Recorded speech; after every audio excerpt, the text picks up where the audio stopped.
மற்ற சாமான் வாங்கி எல்லாம் ஒரு 40 ரூபா 50 ரூபாயோட 2 கறியும் ஒரு சோறு சொல்றான். பெரிய என்னமோ ஒரு இந்த ஆட்டிறைச்சி பிரியாணி திண்டது போல அல்ஹம்துலில்லாஹ். இன்னொரு வசதிக்காரால் மார்க்கெட்டுக்கு போயிட்டு வந்தான். அவன் வாங்கின கறி சிராமீனுங்கிறது அங்க மதிப்பு. சிராமீன் ஒன்று 1500 ரூபாய்க்கு வாங்கி 1500 ரூபாய் இந்த மண்ணில் உள்ள சிராமீன் உண்டாங்க. அந்த மதிப்பு கூட அந்த மீனுக்கு மிச்சம் ருசியாது.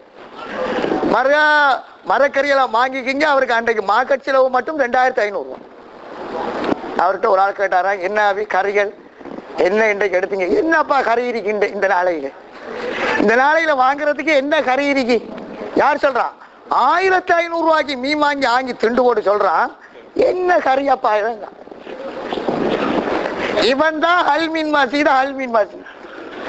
அவன் இருக்கானே மாற்று முள்ளு வாங்கி திண்டுட்டு அல்ஹம்துலில்லாஹ்டானே லெதைனா மாசி. விளங்க இல்லையா சப்ஜெக்ட்? இது எங்கட வாழ்க்கையில வாய்ப்பாடா வச்சுக்கணும். ஆண்டவன் தாரத போதுமண்டு எடுத்தா சின்ன வருமானத்துல பெரிய பரக்கத் செய்வான் அல்லாஹ் தஆலா. சின்ன வருமானம் தான் போதுமண்ட மனமே பொன் செய்யும். நம்ம வாழ்க்கையில பழக்கத்துல வச்சுக்கணும். அவதிப்பட தேவையில்லை. நாம அல்லாஹ் தஆலா போதுமண்ட ஆக்களுக்கு அல்லாஹ் அதுல பெரிய பரக்கத்துகளை கொடுக்கிறார். எங்களுக்கு உள்ள வருமானமும் தொழிலும் போதும். ஆண்டவன் இந்த அமலுக்கு தடை இல்லாம நாம இந்த தொழிலை செய்யணும், இந்த அமலை செய்யணும். இது பெருசுதானே. ஒரு சகோதரர் சொன்னாரு, அவரு வேலை செய்யறாங்க, இந்த வேலை செய்யறாரு. அப்ப நான் யோசிச்சேன், எவ்வளவு கஷ்டத்தோட எல்லாம் இந்த நோம்பை பிடிச்சி இந்த கியாமல 3 மணிக்கு வேலைக்கு போகணுமா, 11 மணிக்கு முடியலாம் வேலை. அவர் அந்த ஜாப் மட்டும் தான் செய்யறாராம். எனக்கு அது மட்டும் போதும். நான் தக்குவாவுக்கு பயானம் கேட்டு இங்கிருந்து போய் 2 மணித்தியாலம் தான் எனக்கு இந்த நோம்பு நாளையில படுக்க கிடைக்கும்.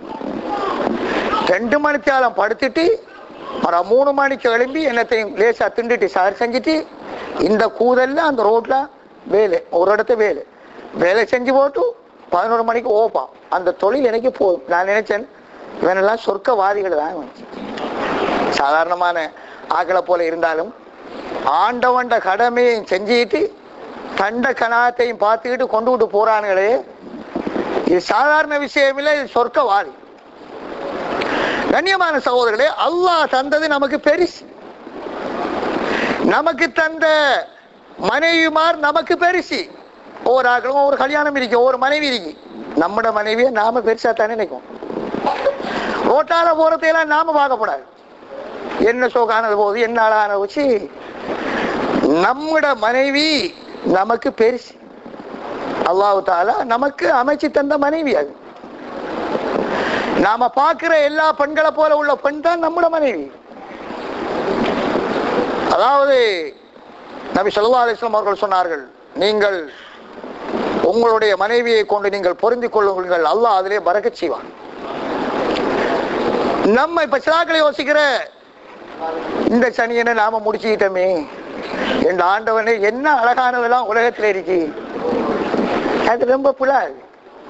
அப்படி என்று இல்லை. நீங்க நினைக்கிற அழகானத்திலே எல்லாம் எத்தனையோ பிரச்சனையும் ப்ராப்ளமும் இருக்குமாங்க. உங்களோட இந்த சும்மா இருந்தாலும் சாதாரணமா இருந்தாலும் இதுல உங்களுக்கு பெரிய கயிறு. இன்னைக்கு சிலவனை பார்த்தோம்னு சொன்னா ஆம்புல ரொம்ப அழகான கட்டழகனா இருக்கான், புறத்தால போகும் ஒன்று பார்த்தா இந்த தேஞ்ச வாழை தேஞ்ச தும்பு கட்டுமா ஆயிடுச்சு. இதை பாக்குறவன் சொல்றான், என்ற ரஹ்மானே இவனுக்கு ஒரு பொம்பளை கிடைக்கலையா, என்ற அவ்வா இதை முடிச்சிருக்கான வாப்பா. ஆனால் அவனுடைய இன்பம் அங்கதான் இருக்கு. அல்லாஹ் அவனுக்கு அதை போதுமென்று ஆக்கியிருக்கான். இன்னும் சிலர்களை பார்த்தோம்னு சொன்னா இவர் ராணி பொம்பளை அழகண்டா, இனி அவைகிட்ட இல்லை, முடிச்சிருக்கிறவன் ஒரு காஞ்ச கருவாடு.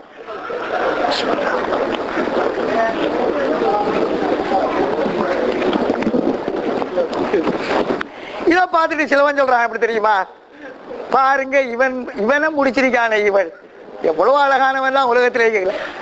அவளுடைய இன்பமும் அவளுடைய போதுமன்ற தன்மை இவனில் தான்.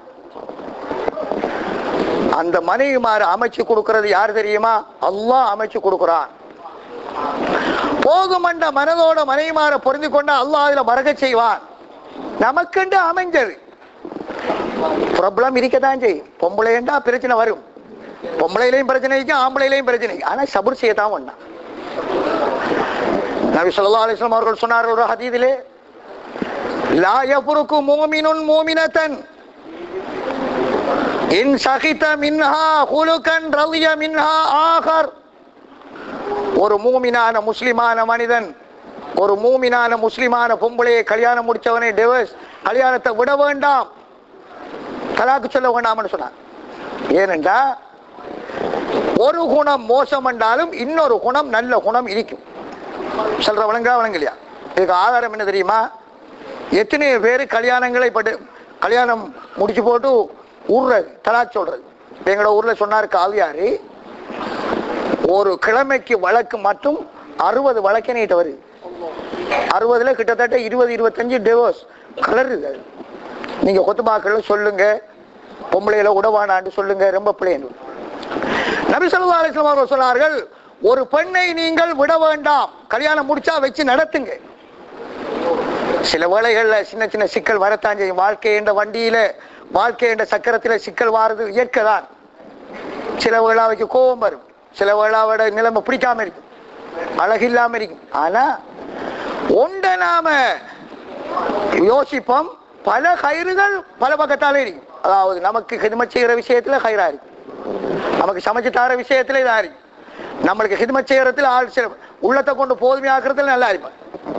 எத்தனையோ பேர் கஷ்டப்படுறாங்க, முடிச்ச பொம்பளையே தலாக் சொல்றா. சில பிரச்சனைக்கு ஆகணும், திரும்ப முடிக்கா உண்டு, அவட மனம் விரும்பினமாயி.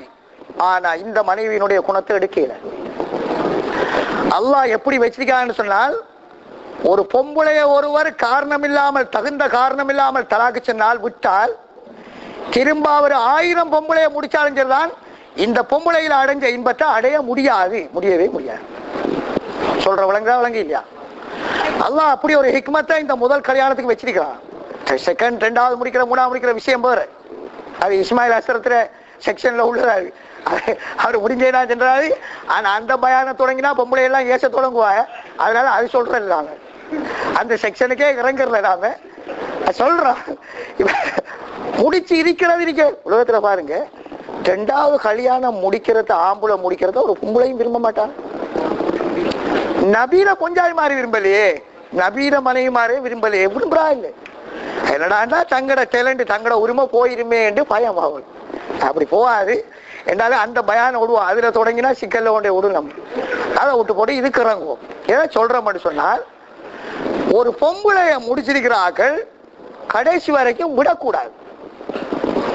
நான் ஏன் சொல்றேன்னு சொன்னா, நான் கேள்விப்பட்டேன், இந்த இங்கே ஜெயிலுக்கு போனார் அவரா. சிலர்கள் இருக்கிறார்களாம், பொஞ்சாயமாருக்கு அடிச்சு ஏசி, அதனால ஜெயில கொண்டே வச்சுக்க போட்டிருக்காங்க. மனைவிமாருக்கு அடிக்கிறதெல்லாம் கடித்தனம் இல்லை, மனைவிமாருக்கு ஏசுற அடிக்கிற, அதுலயும் குறிப்பா நாம மிச்சம் அமானத்தா வச்சிருக்கணும் எங்களோட மனைவிமார்கள்.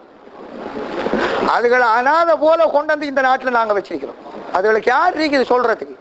உம்மா இருக்குதா, வாப்பா இருக்கா, காக்கா இருக்கா, சொந்தம் இருக்கா? தங்களோட பிரச்சனையை யாருக்கிட்ட சொல்றாரு? ஆம்பளை பொம்பளைக்கு அடிக்கிறது அது பெரிய வேலை இல்லை. அது வீட்டுக்களை வச்சு கதவை பூட்டி போட்டு அவர் சண்டித்தனத்தை காட்டுறது அது பெரிய விஷயம். உன்னை போல ஒரு ஆம்பளைகிட்ட காட்டி பாருங்க, சண்டித்தனத்தை பார்ப்போம், காட்டிக்க மாட்டாங்க. பொம்பளை என்று சொல்றவள் அவள் அதாவது பலகீனமான ஆக்குறது. நபி ஸல்லல்லாஹு அலைஹி வஸல்லம் அவர்கள் ஹஜ்ஜத்துல் வதாவிலே செய்த உபதேசத்திலே சொன்னார்கள், பெண்களுடைய விஷயத்திலே அல்லாஹ்வை பயந்து கொள்ளுங்கள். அமானத்தா உங்களோட கையில அல்லாஹ் தந்திருக்கிறான், அதுகளை பத்திரமா பாவீங்க. நாங்க பிரதானமாக பெண்களுக்கு அதுகளுக்கு தீனை கொடுக்கோம். நாம் எல்லா சாப்பாடு உடுபடவை கொடுக்குற மாதிரி தீன்தாரிகளா மட்டும் ஆக்கணும், அது எங்கட கடமை. அதுக்கு என்னென்ன வழி இருக்கு? தாலிம் வாசிக்க வைக்கணும், இப்படி பயானு கூட்டி வரணும், தொலை வைக்கணும், அதான் செய்யணும். ஆனால் அநியாயம் செய்யக்கூடாது. அநியாயம் என்ன விஷயம் தெரியுமா? கையால் அடிக்கப்படாது. அதாவது குர்ஆன்ல வருது, உங்களோட மனைவிமாறு மோசமாக நடந்தால் உபதேசம் செய்யுங்கள், புத்தி சொல்லுங்க. 2வது மர்த்தபா அதுக்கும் கட்டுப்படுறா இல்லையா? உங்களோட படுக்கையிலேருந்து தூரமாக்கிடலங்க. அதாவது சொல்லுங்க, எந்த பெட்ரூம்ல நீங்க சாயவானா நீங்க வேறொரு இடத்துல சாஞ்சு கொள்ளும். ஒரு பெண்ணுக்கு தன்னை கணவனை விட்டு தூரமா படுக்கிறத போல ஒரு வேதனை ஒன்று, தண்டனை ஒன்று கிடையவே கிடையாது. சரியான பெண் அது விரும்ப மாட்டா ஒரு பொம்பளை. குர்ஆன் சொல்றது, சரி, இதுக்கும் கட்டுப்பாடுறா இல்லையா? அடியுங்கள், ஆனால் காயம் இல்லாத அடியா அடியுங்கள். அடிக்கிற அளவுக்கு நிலைமையை கொண்டு போக